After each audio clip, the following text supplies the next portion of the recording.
Thank you so much for joining me today.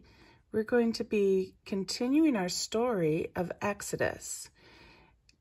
Our last couple chapters that we read, the Egyptians are starting to feel the plagues.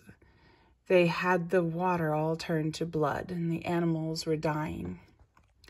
So now we're going to go on to chapter 8 in Exodus. And the Lord spoke to Moses, "Go to Pharaoh and say to him, 'Thus says the Lord, let my people go, that they may serve me. But if you refuse to let them go, behold, I will smite all your territory with frogs.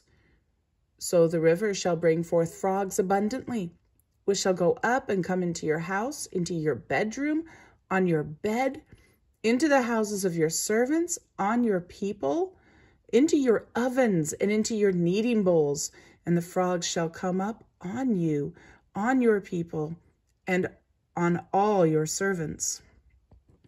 Then the Lord spoke to Moses, "Say to Aaron, stretch out your hand with your rod over the streams, over the rivers, and over the ponds, and cause frogs to come up on the land of Egypt."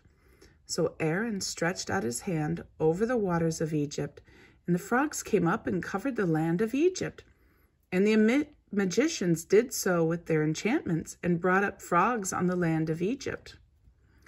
Then Pharaoh called for Moses and Aaron and said, "Entreat the Lord that he may take away the frogs from me and from my people, and I will let the people go, that they may sacrifice to the Lord."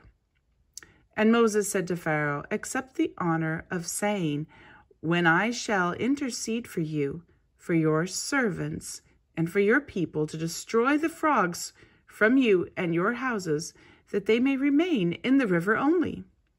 So he said, "Tomorrow." And he said, "Let it be according to your word, that you may know that there is no one like the Lord our God. And the frogs shall depart from you, from your houses, from your servants, and from your people.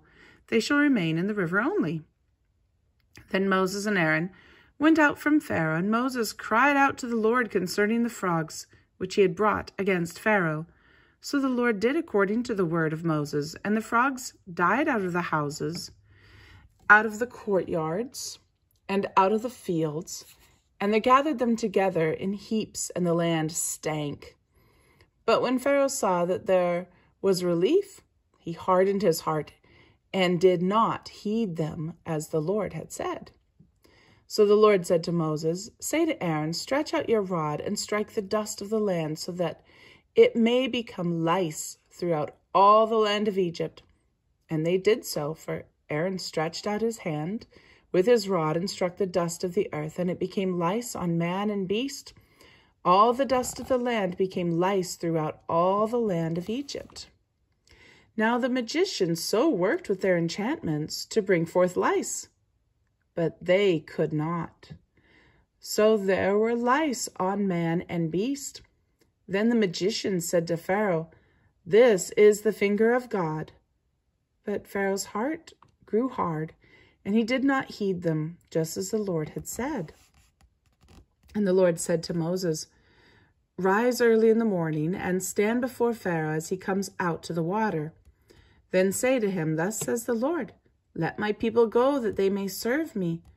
Or else, if you will not let my people go, behold, I will send swarms of flies on you and your servants, on your people, and into your houses. The houses of the Egyptians shall be full of swarms of flies, and also the ground on which they stand.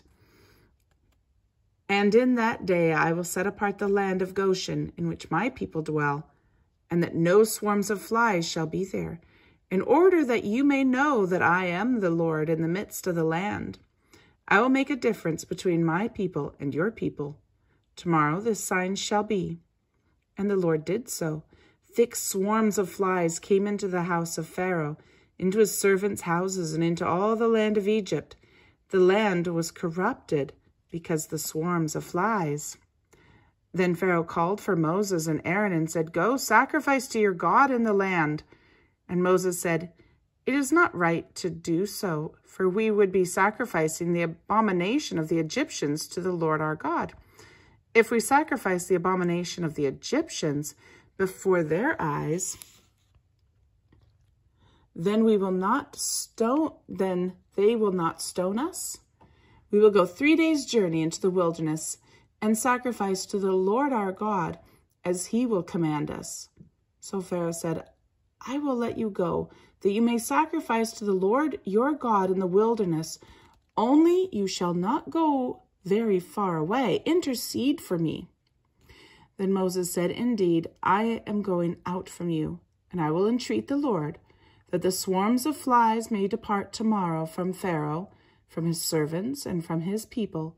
But let Pharaoh not deal deceitfully any more in not letting the people go to sacrifice to the Lord. So Moses went out from Pharaoh and entreated the Lord, and the Lord did according to the word of Moses. He removed the swarms of flies from Pharaoh, from his servants, and from his people. Not one remained. But Pharaoh hardened his heart at this time also. Neither would he let the people go. May the Lord add a blessing to the reading of his word.